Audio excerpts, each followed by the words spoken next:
주님의 평화가 함께하기를 축복합니다.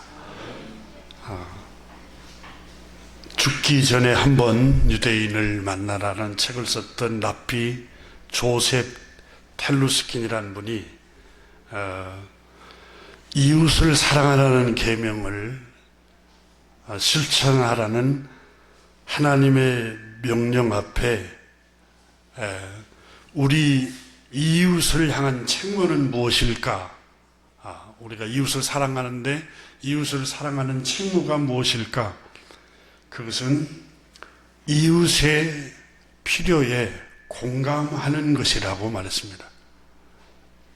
이웃이 슬퍼하고 있을 때 함께 슬픔에 같이 동참하고 위로하고, 이웃이 기뻐할 때 함께 그 기쁨에 같이 동참을 하고, 이 공감을 하는 게 이웃 사랑의 구체적인 책무라고 이렇게 표현을 했습니다.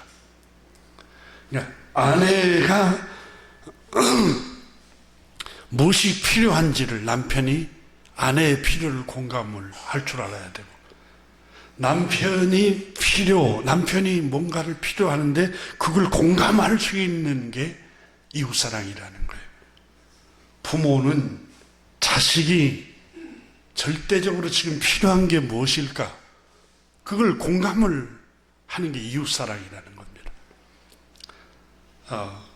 자식은 부모님이 무엇을 필요로 하는가? 우리 아버지, 어머니가 뭘 필요할까? 부모님의 필요에 공감하는 것이 사랑이요.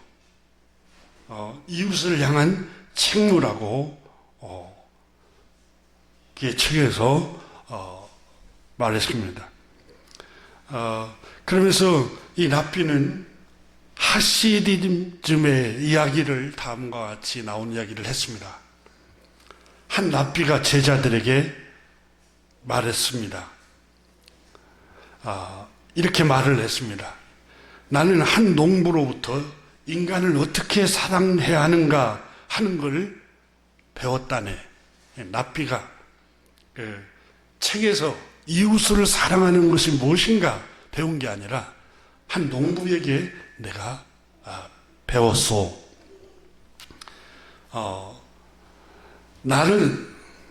나에게 이웃사랑이 무엇인지를 알려준 그 농부는 하루 종일 농사를 짓고 고단해서 주막에, 술집에, 선술집에 들러서 다른 농부들과 함께 술을 마시고 있었다네. 그는 다른 농부들과 마찬가지로 오랫동안 이렇게 말을 하지 않고 술을 마시고 침묵을 지키고 있으면서 포도주를 마시고 있었는데, 한 잔, 두 잔 먹다가 보니까 포도주에 취하고 말았습니다. 침묵을 깨고 이 취한 농부가 옆에 앉아있던 농부에게 질문을 던졌다네. 여보게 친구, 자네 날 사랑하는가? 친구에게 말했습니다. 아니면 사랑하지 않나? 이 절친한 친구가 이 질문을 듣고, 아니 친구, 그게 무슨 뚱딴지 같은 소리인가? 내가 자네와 우정을 쌓아온 지가 얼마인가? 어린 시절부터 이렇게 평생 동안 자네와 우정을 쌓고 사랑을 나누지 않는가? 자네를 사랑한지 자네가 알고 있으면서 무슨 이런 질문을 하는가? 이에 처음 농부가 또 대답을 했습니다. 자네 나를 사랑한다고 하지만 정작 내가 뭘 필요로 하고 있는지 모르고 있어. 진정 날 사랑한다면 내가 지금 무엇이 필요한지를 알 수 있을 텐데 말이야. 이 말을 듣고 있는 친구 농부가 할 말이 없어서 침묵을 하고 한참 동안 어색한 침묵이 흘렀습니다. 이 얘기를 이 책에 써놓으면서 이 납비는 말합니다. 하지만 난 깨달았지. 상대가 나 아닌 이웃, 나 아닌 타인, 내가 아닌 내 아내, 내 남편, 나 아닌 내 자녀, 나 아닌 내 모친, 부친,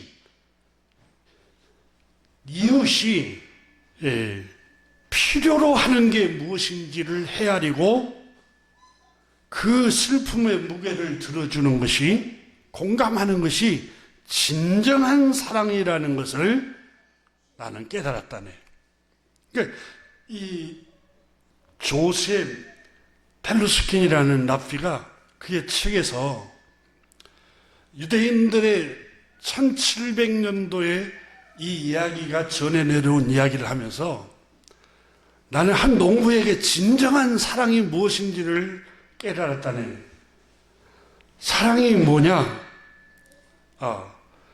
이웃이, 타인이 진정으로 필요한 것이 무엇인지를 인식하고 그 필요에 함께 해주는 것. 이것이 바로 사랑이라는 것을 나는 농부를 통해서 깨달았다네 라고 말을 했습니다. 오늘 본문에 바울 선생은 구원을 선물로 받은 하나님의 백성들에게 말씀을 합니다. 8절 말씀부터 피차 사랑의 비례에는 아무에게든지 아무 빚도 지지 말라. 남을 사랑하는 자는 율법을 다 이루었느니라. 율법을 다 이뤘단 말은 율법을 다 지킨 것이나 똑같다는 거예요. 그러면서 9절에 내 이웃을 내 자신과 같이 사랑하라 하신 그 말씀 가운데 다 들어있다. 계명이. 살인하지 말라, 간음하지 말라, 도둑질하지 말라, 탐내지 말라. 이 말은 곧 이웃을 사랑하라는 말이다. 이웃을 사랑하라는 주님의 계명 안에 구체적으로 다 들어있는 말씀이다. 그러므로 10절의 사랑은 이웃에게 악을 행하지 아니하는 것입니다. 이웃에게 악을 행하지 아니하는 것이니 그러므로 사랑은 율법의 완성이니라. 이렇게 말씀하고 있습니다.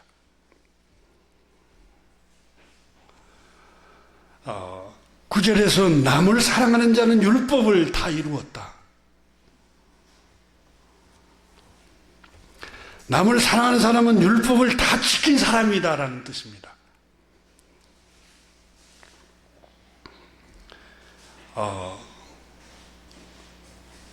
그럼 로마서 3장에 나오는 율법이 말하고자 하는 것은 모든 사람이 입을 다물고 하나님 앞에 죄인됨을 알려주는 것인데, 또 여기서 율법을 다 지킬 수 없다고 분명히 성경에 말씀했는데, 율법을 다 지킨 사람은 남을 사랑한 사람이다. 로마서 1장부터 11장은 인간은 율법을 지킬 수 없다고 말합니다. 완벽하게. 그래서 의롭지 못해서 율법을 지키지 못한 우리를 구원하시려고 구주를 보내주셨다. 하나님께서. 그러니까 구주이신 예수 그리스도를 믿음으로 우리는 의롭다함을 얻고 하나님 자녀가 되었습니다. 이것은 하나님의 절대적인 사랑으로 그렇게 하나님 자녀가 됐습니다. 자, 하나님 자녀가 된 구원받은 주님의 백성들은 율법이 말하고자 하는 것은 바로 사랑인데, 바로 하나님의 사랑을 받은 우리는 율법을 지켜야 합니다. 그 말입니다. 그 율법은 뭘 말하고 있습니까? 율법은 이웃을 사랑하라는 명령입니다. 그럼 이웃을 사랑하는 생활은 어떤 생활입니까? 바울 선생은 말을 합니다. 내 이웃을 내 자신과 같이 사랑하는데, 그럼 내 이웃을 내 자신과 같이 사랑하라는 이 말씀 안에 주님의 계명이 다 들어있는데, 이 율법의 말씀과 같이 이웃을 사랑하는 게 뭘까요? 바울 선생은 오늘 본문 10절에서 이렇게 말씀을 하고 있습니다. 사랑은 이웃에게 악을 행하지 아니하나니. 사랑이란 무엇인가? 이웃에게, 타인에게, 나 아닌 상대방에게, 남편이 될 수 있고 아내가 될 수 있고 아버지, 어머니가 될 수 있고 자녀가 될 수 있고 형제, 자매, 직장 동료가 될 수 있습니다. 자, 그런 그 타인에게 악을 행하지 않는 것이 사랑이라는 거예요. 이게 소극적인 사랑입니다. 적극적인 사랑은 가서 돕고 자선을 베풀고, 그런데 사랑에는 두 가지 방식이 있어요. 소극적인 사랑과 적극적인 사랑. 바울 선생이 지금 여기서 말하는 것은 적극적인 사랑을 하기 전에 소극적인 사랑을 먼저 하라는 거예요. 구원받은 주의 백성들은 바로 이웃에게 악을 행하지 말라는 겁니다. 그럼 악이라는 게 뭘까요? 이웃에게 악을 행하지 말라고 10절에 말씀했는데, 그러면 악이 뭘까요? 9절에서 악은 간음, 살인, 도적질, 탐내는 것, 이걸 악으로, 계명으로 표현을 했습니다. 자, 이 성경에 원문으로 기록되어 있는 악이라는 단어를 보니까 카코스라는 어휘입니다. 이 말은 타락한, 무가치한, 악한, 그리고 해로운, 아픈, 사악한, 무례한, 파괴적인, 치명적인 상처라는 뜻입니다. 그러니까 여러분, 상처를 주는 게 악한 일이라고 말씀합니다.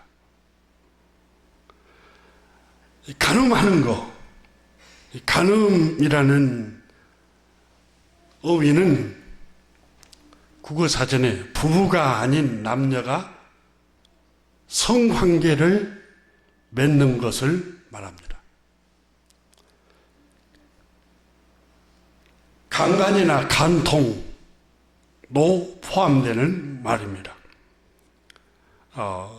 불륜을 저지르는 거예요. 자기 아내가 아닌 딴 여자와 자기 남편이 아닌 다른 남자에게 여러분 그런 사랑을 하고 관계를 갖는 것은 간음이라는 겁니다. 그런데 그 간음이 사람을 파괴적으로 만든다는 거예요. 사람을 괴롭히는 거예요. 여러분의 아버지가 어머니를 놔놓고 다른 여자와 불륜을 하고 다녀요. 엄마가 그런 일을 하고 다녀요. 자녀는 여러분 어마어마한 상처를 받습니다. 대부분 여러분 탈선하고 자녀들이 삐뚤어지는 이유가 자기 아버지, 자기 어머니가 불륜을 저지르는 그 환경을 보고 어린 시절부터 그 싸매지지 않는, 씻길 수 없는 상처 속에 자라요, 그 아이가. 그뿐만이 아닙니다. 남편이나 아내는 평생 상처를 안고 살아갑니다. 나는 육체 쾌락을 즐길지 몰라도 타인, 상대방, 남편, 아내, 자녀들, 집안 식구들은 평생 아픔을 갖고 살아가요. 아픔을. 고통을 주고 괴롭히는 일이에요.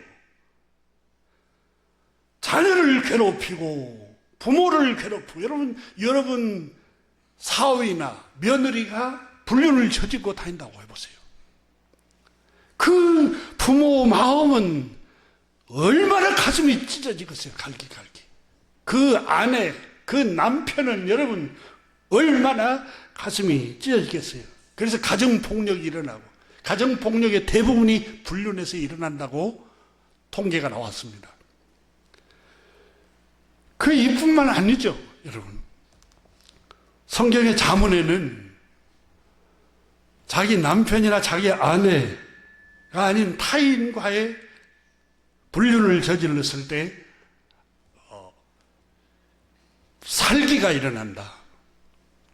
다시 말하면 분노를 절제하지 못해서 그를 멸해버리고 싶도록 분노가 일어난다는 겁니다. 여러분, 어처증, 어부증, 이 질병은 여러분 정신질병으로 분류하고 있습니다. 망상이라고 말합니다. 정신분열, 우울증을 앓게 만들어요. 왜 이렇게 어처증이 있고 어부증이 있는가 모르겠다고. 그 정신분열을 일으키는 그 사람의 잘못만이 아닙니다.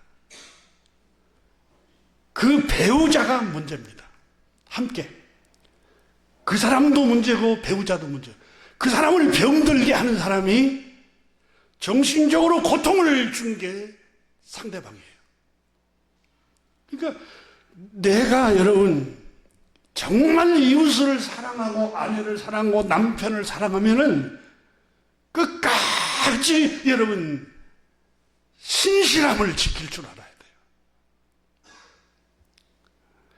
내 가족을 사랑하면은 정말 이웃을 사랑하면은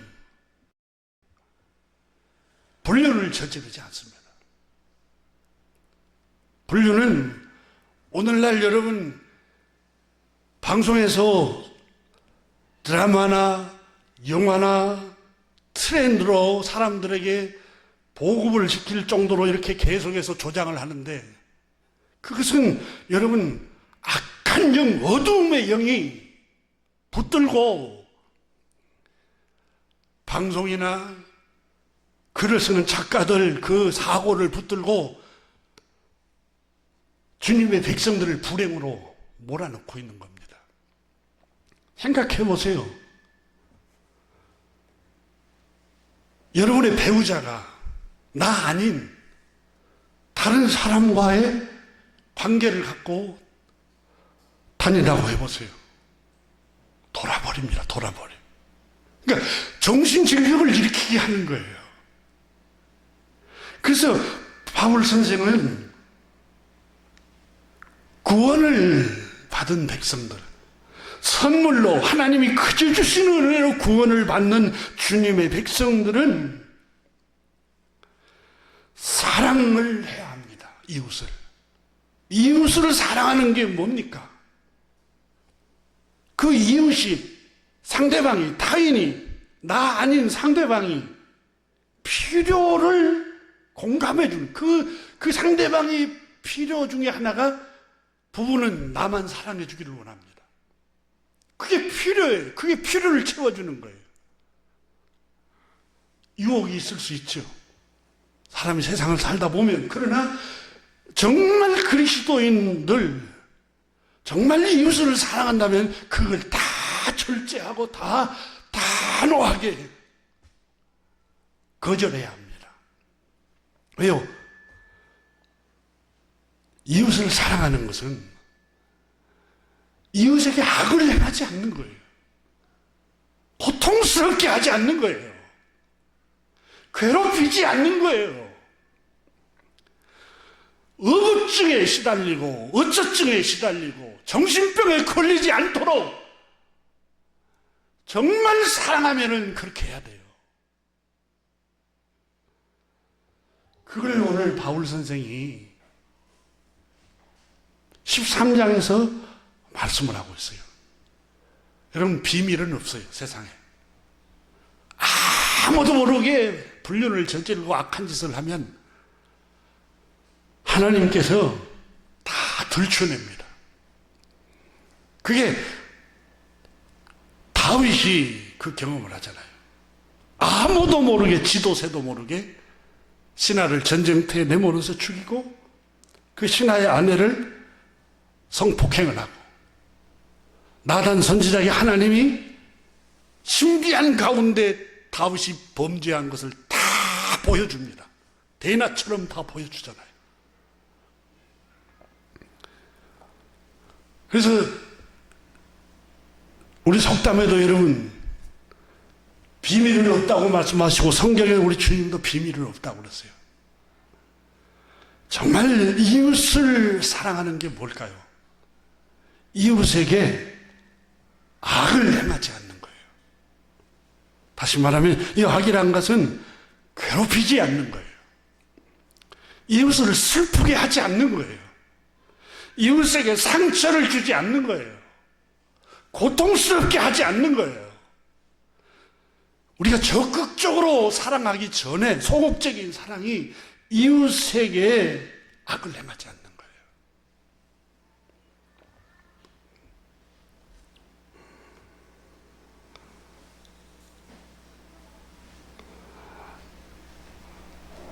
또 하나는 살인하지 말라. 이 말씀이 이웃사랑 안에 다 들어있다 그랬어요. 이웃사랑 안에. 정말 이웃을 사랑하면은 이웃을 살해하지 말라는 거예요. 이웃을 파괴하는 사악한 짓이 살인입니다. 요한일서 1장 3장 15절에 그 형제를 미워하는 자마다 살인하는 자니, 그러니까 형제를 미워하면 이미 살인하는 것과 똑같다는 거예요. 영생이 그 속에 거하지 아니하는 것을 너희가 아는 바라. 살인한 자는 영생이 그 속에 거하지 아니한다. 그러니까 내가 언제 살인했다고 그럽니까? 이렇게 항변할 수 있어요. 요한일서 3장 15절은 그 형제를 미워하는 자마다 이미 살인했다. 남자나 여자를 보고 음욕을 품은 자마다 이미 간음했다. 이렇게 말씀하시잖아요. 미움은 타인을 괴롭히는 일입니다. 상처를 주는 행위입니다. 요셉을 한번 생각해 보십시오.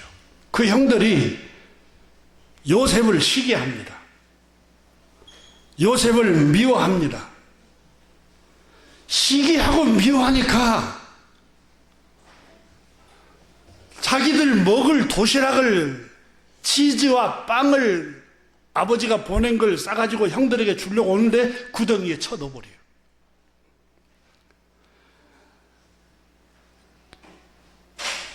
미디안 사람 상인에게 은 20을 받고 노예로 팔아넘겨버려요. 요셉은 애굽의 노예로 끌려가서 온갖 모욕과 수치심, 멸시 천대를 다 받습니다.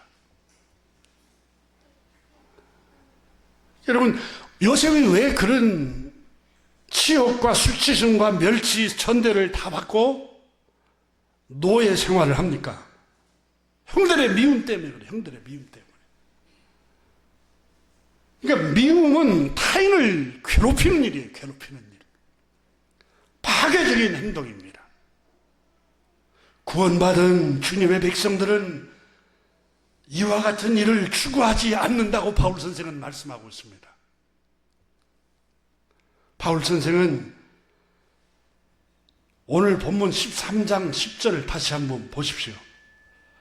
사랑은 이웃에게 악을 행하지 아니하나니 그렇습니다. 사랑은 이웃에게 악을 행하지 않습니다. 고통스럽게 하지 않는 거예요. 이게 그리스도인들의 심볼이에요. 그리스도인들은 이웃을 괴롭히는 일을 하지 않아요. 구원받은 백성들은 이웃을 괴롭히지 않아요.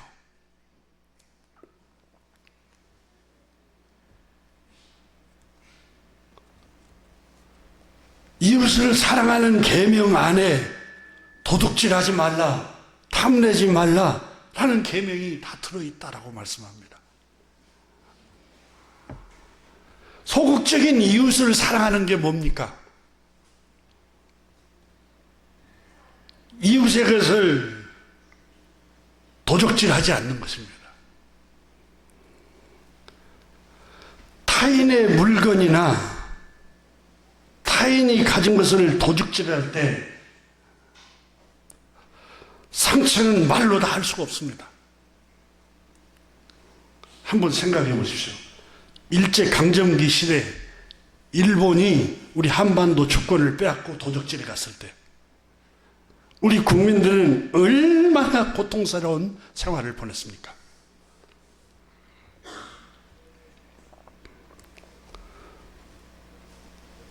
여자들은 일본군 위안부로 끌려갔고 젊은 남자들은 일본 징용으로 끌려갔습니다. 전쟁터로, 탄광촌으로.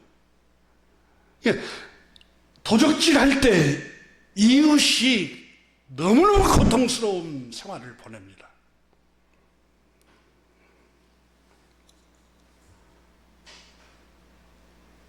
러시아가 우크라이나 땅을 도적질하기 위해서 전쟁을 벌였습니다. 전쟁터로 끌려나간 러시아의 평민 출신 아들들 수십만 명이 이 이웃의 것을 도적질하려고 하는 그 권력자의 욕망 때문에 평민들의 낳은 그 아들들, 꽃다운 20대 청년들이 살아보지도 못하고 전쟁터에서 수천 명, 수만 명, 수십만 명이 총알바지로 다 죽어갔어요. 이웃의 것을 도적질하기 위해서 수많은 사람들이 파괴당하는 거예요.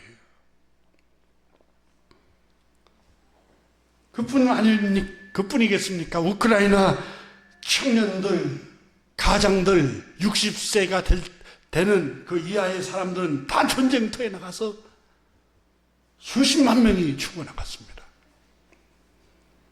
남편을 잃고 자식을 잃고 어머니와 아버지는 한이 맺히고 자녀들은 고아로 살아가면서 일평생 한 맺힌 생활을 하게 됩니다.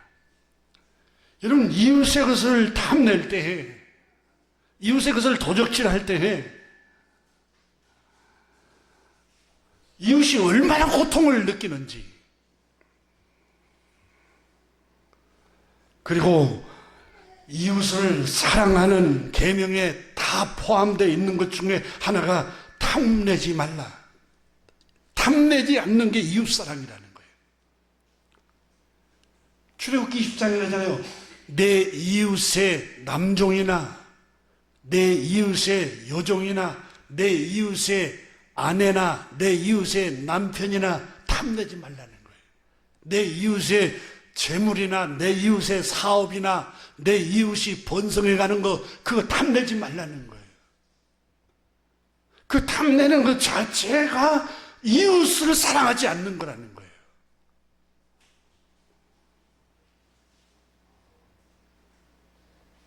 야고보서 1장 14절에 사실은 사람이 자기 욕심에 끌려서 유혹을 당하고 함정에 빠지게 되는 것입니다. 공동번역 성경에.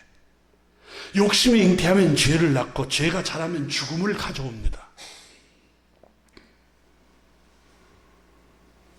오늘 본문 10절에 계속해서 말씀합니다. 사랑은 이웃에게 악을 행하지 아니한다. 그러므로 사랑은 율법의 완성이니라.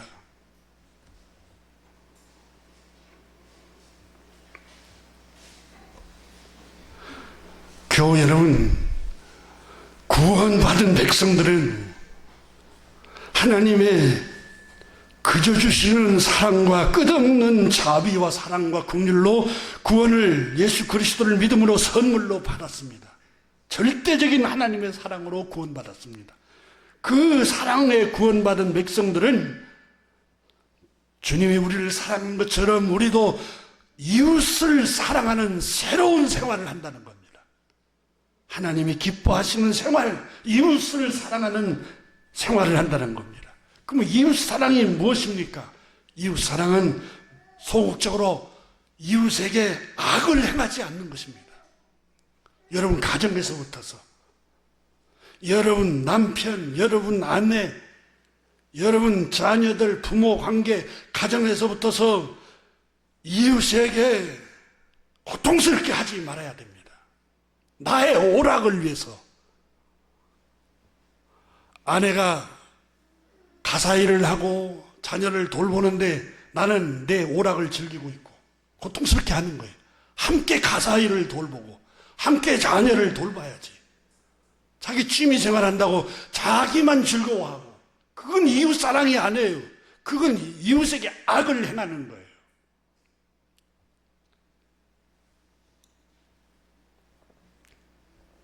여러분, 사람에게 가장 큰 위로는 조금 전에 서두에 한 랍비가 말한 것처럼 이웃의 필요에 공감해 주는 것이다.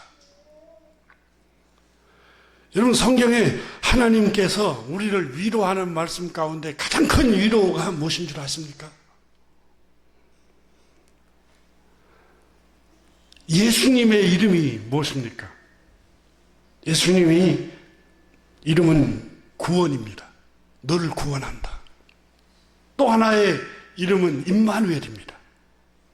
하나님이 너와 함께 계신다. 하나님이 너와 함께 있어. 여러분, 함께 있어주는 것보다 더 큰 사랑이 없습니다. 외로운 아내, 외로운 남편, 외로워하는 홀로 계신 어머니, 외로워하는 아버지, 이 외로움에 처해 있는 사람과 함께 시간을 보내주고 함께 음식을 나누고, 이것보다 더 큰 사랑이 없어요. 그래서 성경에 두려워 말라, 내가 너와 함께 합니다. 놀라지 말라, 나는 너와 함께 있다. 계속해서 함께. 여러분, 우는 자와 함께 울고 기뻐하는 자와 기뻐하라는 말이 무슨 말입니까? 함께 동참해 주라는 거예요.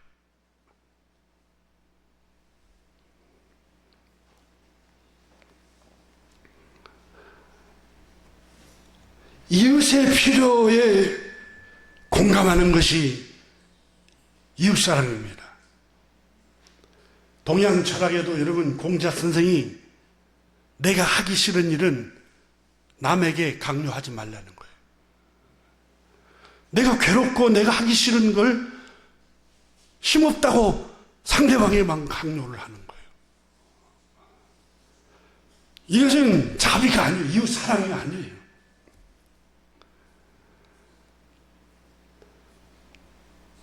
이웃을 사랑하는 사람은 율법을 다 이룬 사람이다. 여러분, 하나님을 기쁘시게 하는 사람이라는 거예요. 이웃에게 악을 행하지 않아요. 가정에서부터 악한 일을 행하지 않고 이웃을 고통스럽게 하지 않아요. 그건 하나님을 기쁘시게 하는 일이에요.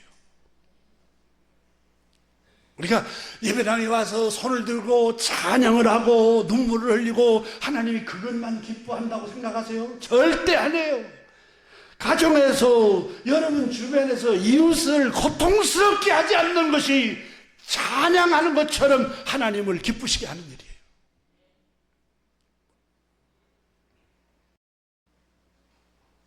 근데 한국 기독교 잘못된 것 중에 하나가 수직적인 것만, 하나님께만 찬양하라고 종교적으로 열심히 하는 것만 하나님이 기뻐한다고 생각하는데 그렇지 않아요. 율법을 다 이루었다. 율법의 완성이다. 그러니까 율법서가 말하려고 하는 하나님의 강력한 뜻이 무엇이냐?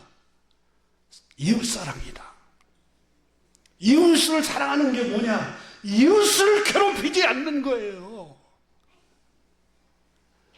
가서 선행을 행하고 이웃에게 자선을 베풀고 그 전에, 그 적극적인 사랑을 하기 전에 먼저 이웃을 괴롭히지 않는 거예요. 남편을 괴롭히지 않고, 아내를 괴롭히지 않고, 자식을 괴롭히지 않고, 부모, 형제를 괴롭히지 않는 거예요. 그의 필요를 함께 공감해 주는 게 바로 이웃사랑입니다. 아주 적은 것부터서 우리는 이웃사랑을 해야 돼요.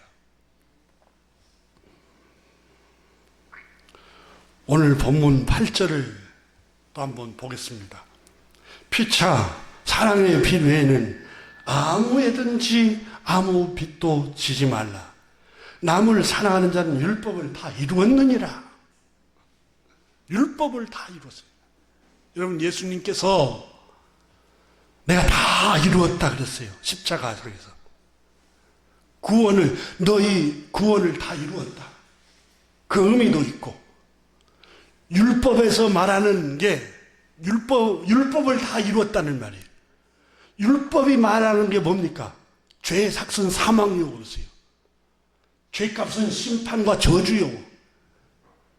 죄 없으신 하나님의 아들 예수 그리스도께서 인류의 모든 죄인들의 죄값을 짊어지고 십자가에서 피 흘려서 속죄의 제물로 죽임을 당하셨어요.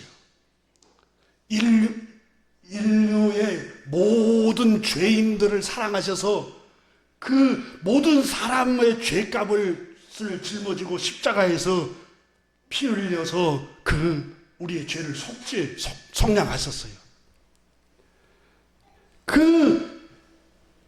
예수님의 그 피 흘리신 속죄의 피가 율법을 다 이루었다는, 구원을 이루고 모든 인간을 사랑하는 사랑을 이루었다는 거예요. 사랑을 다 이루었어요. 하나님이 인간을 이렇게 사랑했다. 그러니까 이웃을 사랑하는 것은 율법을 다 이룬 것이다. 비유적으로 하신 말씀이에요. 다시 말하면 하나님을 가장 기쁘게 하는 일이다. 이웃을 사랑하는 것은. 율법이 뭐예요? 하나님의 명령이에요. 하나님의 계명이에요. 하나님의 뜻이에요. 하나님의 목적이에요. 창세기, 출애굽기, 레위기, 민수기, 신명기서예요. 이게 율법서예요. 아니, 레위기서는 제사에 대해서 기록되어 있는데 무슨 이웃사랑이라고 말합니까? 여러분, 인간이 죄를 지으면 죄값은 사망이에요. 저주예요. 심판을 받아요. 근데 하나님이 인간을 불쌍히 여기시고 너 대신 죄 없는, 흠 없는 송아지와 어린 양을 잡아서 피로 제사를 드리면 너의 죄를 용서해 줄게. 죄인인 우리를 사랑하기 위해서 흠없는 어린 양을 죽이게 하셨어요. 그게 앞으로 오실 그리스도의 사랑을 상징한다고 그랬어요. 그럼 레위기서가 뭘 말해요? 하나님이 너희를 사랑해. 네가 죄를 지었지만 그럼에도 불구하고 너를 사랑하고 너를 용서하기 위해서 흠없는 어린 양과 송아지를 피 흘리게 한 거야. 그 제사가 의미하는 게 하나님 너를 사랑해. 그 의미예요. 창세기는 여러분, 죄로 타락한 인간을, 죄 가운데 인간을 하나님이 아브라함을 부르셔서 그 후손들을 구원을, 믿음으로 사는 사람들을 다 구원하시겠다는 하나님의 사랑을 나타내는 거예요.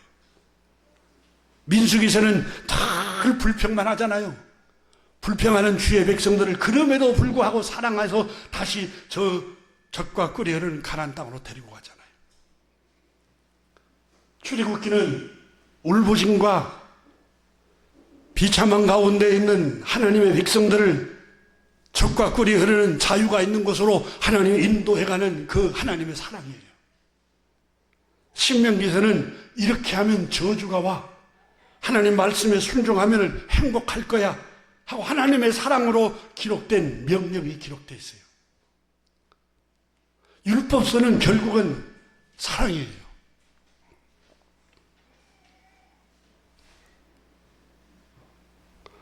오늘 성경에 피차 사랑의 빛 외에는 아무에게든지 아무 빛도 지지 말라 그랬습니다.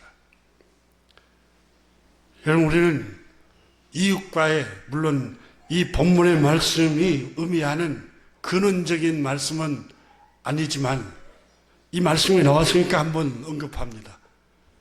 우리는 서로의 돈을 꾸어주고 빌려주고 그런 일을 하면은 상처를 받습니다. 그래서 이웃에게 여러분 돈을 빌려주려고 생각하면 받을 생각하지 말고 빌려주세요. 그리고 개인 간의 돈 거래는 안 하는 게 지혜롭습니다. 여기서 빚을 지지 말자 이렇게 말했습니다. 아니, 필요하면 여러분 금융권을 통해서 빚을 낼 수 있죠. 근데 사람과 사람과의 관계에 빚을 내고 빚을 빌려주고 그러면 그 때문에 어마어마한 아픔과 상처가 있게 되는 경우들이 허다합니다. 제가 언젠가 언급했지만 내가 아는 한 분이 있습니다. 한 30년 전에 10만 원을 빌려줘서 친구가 안 빌려준 것 때문에, 갚지 않는 것 때문에 30년이 지났는데도 저한테 전화가 왔어요. 용사가 들으세요. 그분이 하신 말씀. 그놈이 그거 빌려갖고 지금까지 안 갚는다고. 두 사람 다 그리스도인입니다. 또 실제로는 복음을 전하고 있는 사람입니다. 그러니까 여러분, 개인 간의 빚을 지면은 어마어마한 상처를 가져다 줄 수가 있어요.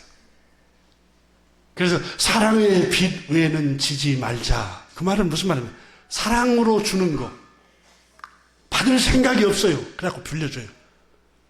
그런 빚은 괜찮아요. 그런데 언젠가는 내가 받아야 되겠다.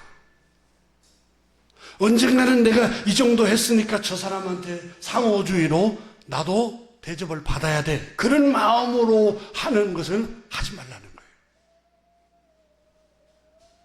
여러분, 자녀를 사랑하고 양육하고 교육할 때도 이놈을 이렇게 양육하고 교육하고 내가 헌신하면 언젠가 나한테 갚겠지. 그러려면 그 사랑 주지 말라는 거예요. 아무 대가 없이 그에게 사랑을 베풀라는 거예요. 사랑을. 내가 이놈아 너 하나 가르치려고 안 먹고 안 쓰고 허리띠 졸라매고 그러는데 너는 이 따위로 나를 대? 여러분, 이 사랑으로 가르치지 않으면 평생 가슴앓이 상처를 안고 살아갑니다. 아픔을 갖고 살아가요. 그 자녀가 잘못했을 때. 그래서 사랑의 빛은 괜찮아요. 사랑의 빛이라는 말은 여러분 아무 대접받을 생각이 없어요. 내가 밥을 사줘도 저 사람이 언젠가 나 밥 사주겠지 그런 생각이 없어요. 밥 얻어먹을 생각이 없어요. 그냥 베풀기 위해서 밥을 사주는 거예요. 그런 사랑은 괜찮다는 거예요. 내가 저 사람이 어려울 때 이렇게 했는데 나를 돌아보지도 않네? 여러분, 평생 사랑을 베풀어놓고도 평생 상처를 안고 살아가는 거예요.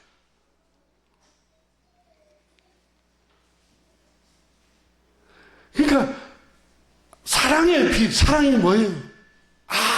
아무런 대가 없이 주는 거예요. 이게 예수님의 사랑이에요. 우리 주님의 사랑, 아가페의 사랑이에요.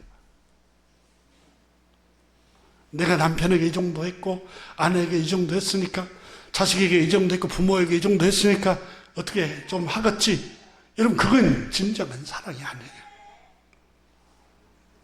사랑은 아무것도 바라지 않아요. 배가품을 바라지 않는 거예요. 그냥 베푸는 거예요. 그래서 오늘 본문에 사랑의 빛 외에는 아무 빛도 치지 말자. 할렐루야. 네. 저는 개인적으로 그럽니다. 누구에게 사랑을 베풀고 간혹 누구에게 뭘 베풀었으면 그냥 사랑으로 베풀지 뭘 받을 생각이 없습니다. 그 베푸는 것이 즐겁잖아요. 그 자체로 행복이잖아요. 행복. 그러니까 저를 의심을 많이 해요. 한 번씩. 베풀고 있다 보면 저 사람이 무슨 꿍꿍이 속에 있어서 나한테 저렇게 해주는가? 나는 순수하게 하는데 아마 그렇게 오해하는 경우들이 종종 있어요. 그래서 종종 집에서 제가 잔소리를 듣기도 합니다. 오늘 본문 말씀에도 사랑의 빛 외에는 아무에게도 아무 빛도 치지 말라.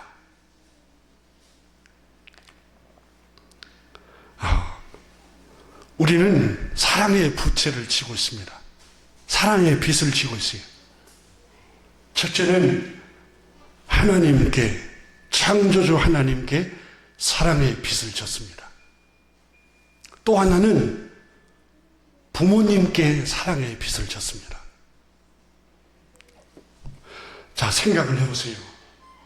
하나님께서 생명의 주관자이십니다.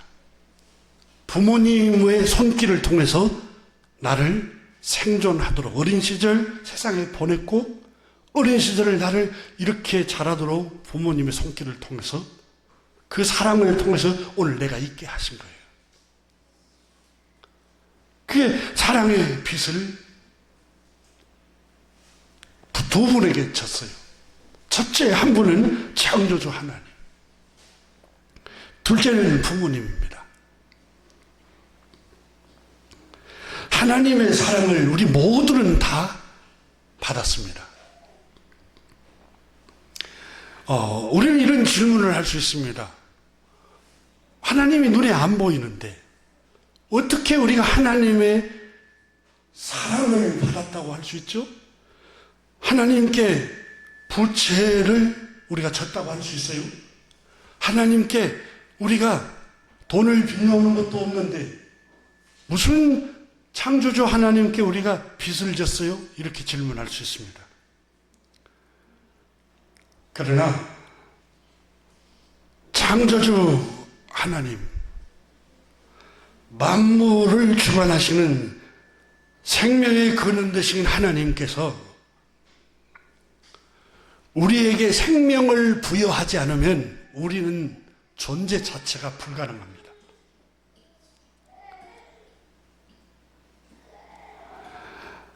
마태복음 10장 29절부터 31절에 말씀이신 전능하신 하나님의 육체를 입고 오셔서 우리 가운데 오셔서 하신 말씀이 참새 2마리가 한 아사리온에 팔리지 않느냐.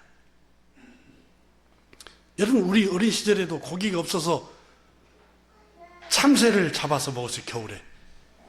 그러니까 유대 사회에도 참새를 잡아서 파는 경우들이 있었는가 보죠. 그러니까 한 아사리온에 참새가 팔리지 아니하느냐.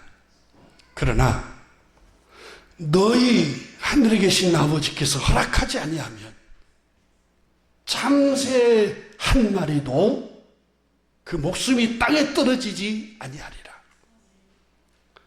너희에게는 머리털까지 다 세신 바 되었나니 두려워하지 말라. 너희는 참새보다 얼마나 더 귀한 존재냐. 이렇게 말씀하셨어요.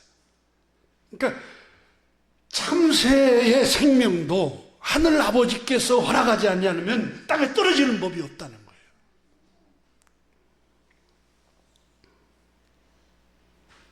다니엘서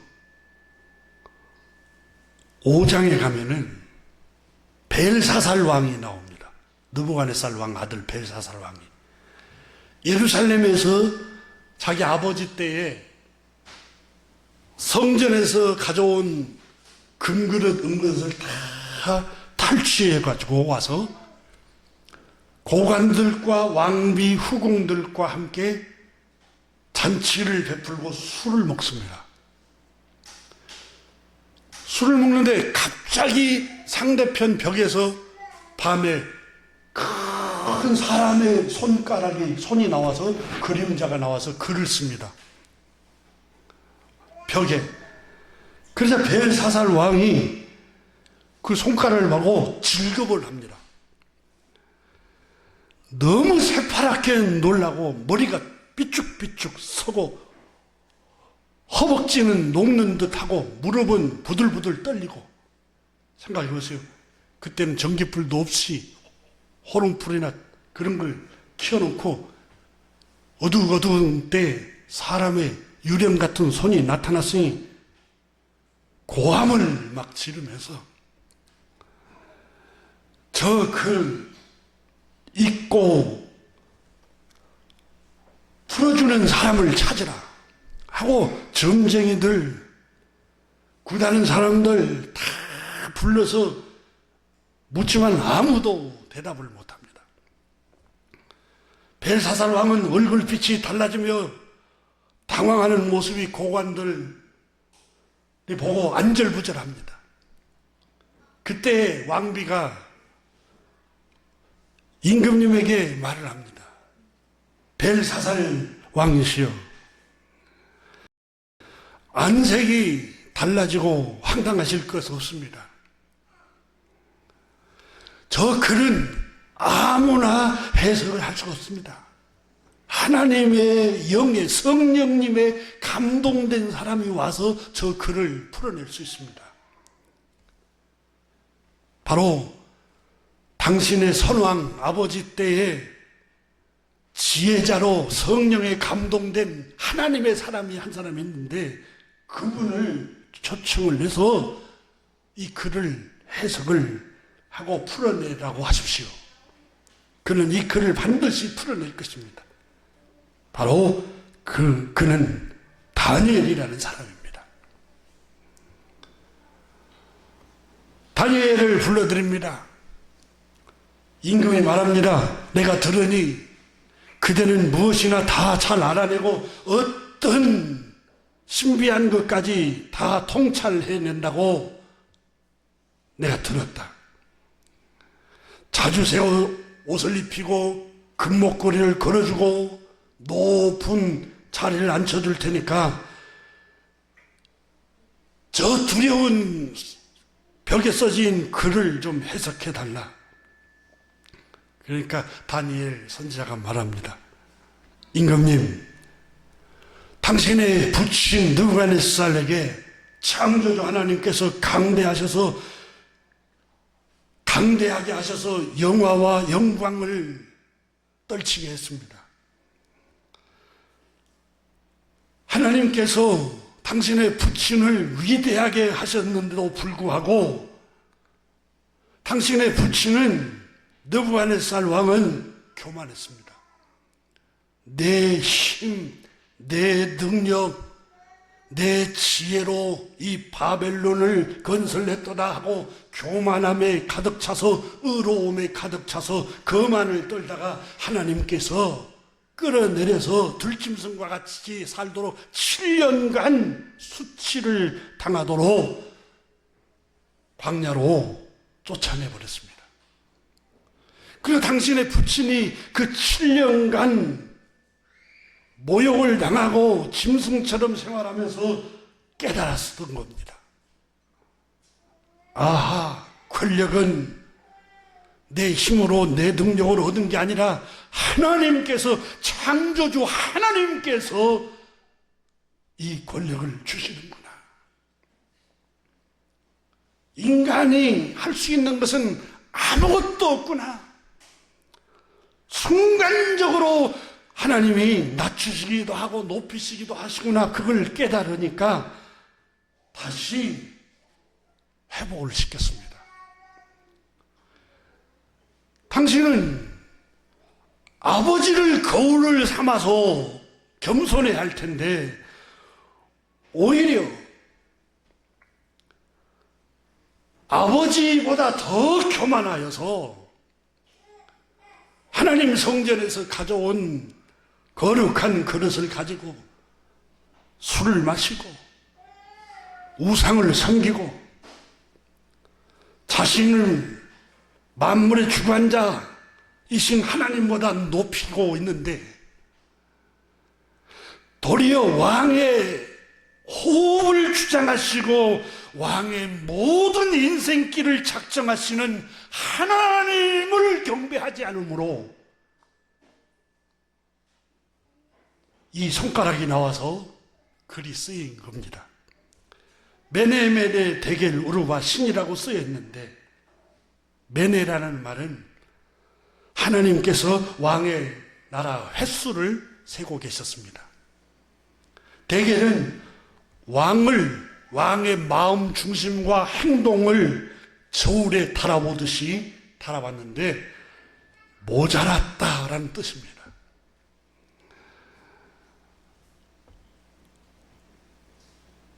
그래서 왕은 우르바신이라는 말은 메데와 페르시아로, 왕의 나라는 바벨론은 두 나라로 쫙 두동강으로 갈라질 겁니다. 그리고 왕은 살해당하고 말 것입니다. 다니엘서 5장의 그날 밤에 이 벨사살 왕이 살해당합니다. 근데 그게 제 가슴이 뜨겁게 하는 말씀 가운데, 임금님, 만물을 주관하시는 창조주 하나님보다 자신을 높이고 도리어 왕의 호흡을 주장하시는 하나님, 생명을 주관하시는 하나님, 왕의 인생길을 작정하시는 하나님께 예배하지 않고 영광을 돌리지 아니함으로 하나님이 왕의 생명을 빼앗아갑니다. 이렇게 말씀을 하셨습니다. 겨우 여러분, 예레미야서 1장 5절에 하나님께서 예레미야에게 하신 말씀을 들었습니다. 내가 너를 모태에 짓기 전에 너를 알았고 내가 배에서 나오기 전에 너를 성별했다.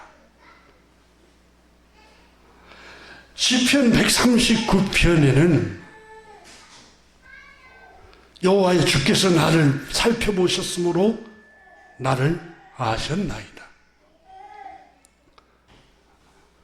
주께서 내 내장 5장 6부를 지으시며 나의 모태에서 나를 만드셨나이다. 이렇게 시편 기자가 고백하면서 내가 주께 감사없는 것은 나를 창조하고 지으심이 심히 기묘하심이다. 내가 은밀한 데서 지음을 받고 나의 형체가 주 앞에 숨기지 못하였나이다. 내 형질이 이루기 전에 주의 눈이 나를 보셨습니다. 나를 위하여 정한 날이 하루도 되기 전에 주의 책에 다 기록되어 있나이다. 하나님이여, 주의 생각이 어찌 그리 보배로우신지요. 겨우 여러분, 우리의 생명과 호흡은 하나님이 창조하셨습니다. 내 생명 존재 자체가 하나님의 사랑의 부채를 지고 있습니다. 이사야 42장의 2절에 너를 만들고 너를 모태에서부터 지어낸 너를 도와줄 여호와가 이같이 말하노라. 창조주 하나님 말씀하시기를 너를 만들고 너를 어머니 모태에서부터 지어낸 너를 도와줄 주님이 말씀한다.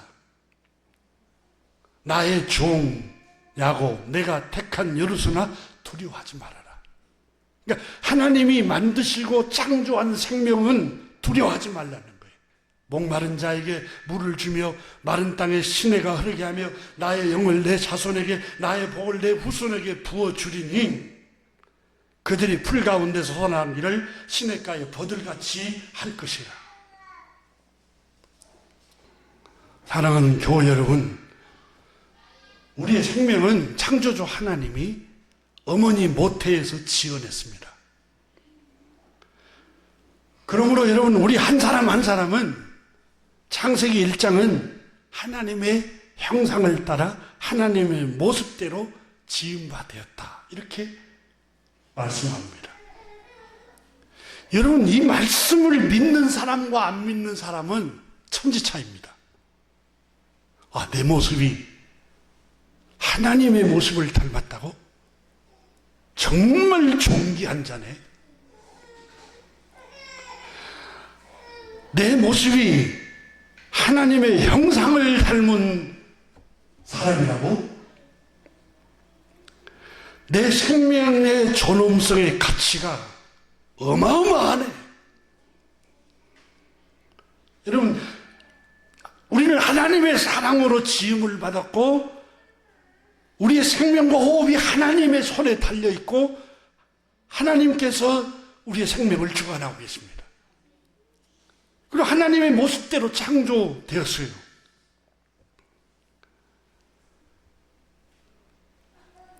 우리가 얼마나 존귀한 자입니까?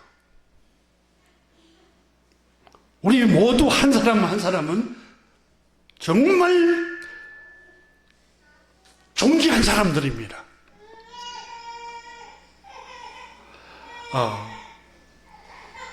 주님께서 마태복음 6장에 공중 나는 새를 보라. 씨를 뿌리지도 않고 거두지도 않고 곳간에 모아들이지도 않으나 너희 천부께서 그들을 먹이신다. 너희는 이것들보다 얼마나 더 존귀한 존재냐, 이렇게 말씀하셨어요.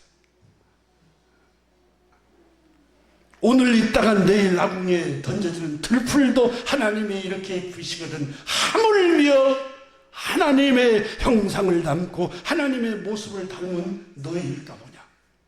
믿음이 적은 자들아. 여러분, 하나님의 형상, 하나님의 모습대로 존귀하게 나는 창조되었다라고 믿지 않는 사람들은 또 얼마나 불행하게 살아가느냐. 보세요. 그걸 믿지 못하면 나는 왜 이 모양으로 생겼어? 나는 왜 이렇게 형편없는 가정에서 태어났을까? 왜 이렇게 가난한 집에서 태어났을까? 나는 왜 생김새가 이래? 키도 작고 볼품도 없고, 아니 재능도 없고 지능도 조금 모자란 것 같고 능력도 탁월하지 못하고, 아니 어떤 친구는 금수저로 태어나고 은수저로 태어난 사람도 있는데 나는 흙수저로 태어나서 이런 고생을 하고 있어. 가정 형편, 이렇게 어려운 가정에서 태어나서 배움의 기회도 가지지 못하고 직장도 변변치 못하고 내 삶은 너무 우울해. 너무너무 비관적이야. 근데 여러분, 이게 불신한 사람의 모습입니다. 서양 사람들이 우리 한국 사람들 보면은 굉장히 미인이고 미남이라고 합니다. 왜냐하면 서양 사람들은 다 얼굴이 다 쌍꺼풀이잖아요. 눈썹도 진하고 똑같아요. 다 보면 거의 똑같아요. 그리고 우리는 개성이 다 독특해요. 서양 사람들은 거의 코가 다 큽니다. 우리는 코가 죽고 들어가고 또 나오고 눈이 찢어지고 또 올라가고 밑으로 내려오고 모양이 보니까 너무너무 다양해요. 그러니까 서양 사람들은 우리 한국 사람들을, 동양 사람들을 이국적이라고 하잖아요. 근데 우리가 이국적인 걸 몰라요. 정말 우리 형상이 하나님의 형상대로 다양하게 아주 개성적으로 하나님께서 창조하신 하나님의 모습입니다. 그러니까 내 모습을 거울을 보면서 여러분 오늘부터서 그렇게 하세요. 하나님께서 나는 하나님의 모습을 닮은 사람이다. 하나님께서 존귀한 자로 나를 창조했다. 계속해서 여러분, 나는 하나님의 모습을 닮은 사람이야. 하나님께서 존귀한 자로 창조했어. 끊임없이 자기에게 여러분 긍정적인 말을 하세요. 자기 자아에게. 너는 형편없어. 너는 아무것도 아니야. 너는 비관적이야. 맨날 어둠의 소리에, 불신앙의 소리에 듣지 말고 주님이 그러셨어요. 내가 너를 지었다. 내가 너를 빚었다. 나는 너를 못해서부터 조성했다. 내가 너와 함께 하고 있다. 놀라지 말라. 나는 너 하나님이 됨이라. 너 키 때문에 내가 너와 함께 있는 게 아니야. 코가 잘생겨서 내가 너와 함께 있는 게 아니야. 너는 나의 창조물이야. 내가 너를 지었어. 내가 너를 조성했어. 어머니 못해서부터 내가 너를 보고 있었어. 두려워하지 마. 나는 너와 함께 있을 거야. 세상 끝날까지 나는 다 세상이 등지고 갈지라도 나는 너와 함께 있을 거야. 이게 하나님께서 우리에게 하신 말씀이잖아요. 우리는 이런 사랑의 빛을 지고 있습니다. 사랑하는 교회 여러분, 우리에는 우리를 격려해 주는 분이 있습니다. 사람은 멸시하고 사람은 외모를 평가하고 눈에 보이는 표면적인 것으로 나를 무시한다 할지라도 우리 하나님 아버지는 나는 너의 아빠야. 나는 너를 지었어. 나는 너를 세상에 보낸 자야. 두려워하지 마라. 내가 너와 함께 하고 있다. 놀라지 마. 내가 그걸 이길 수 있는 힘을 줄 거야. 하나님께서 계속해서 말씀하고 있어요. 여러분 스스로 여러분을 존귀한 자로 존중하세요.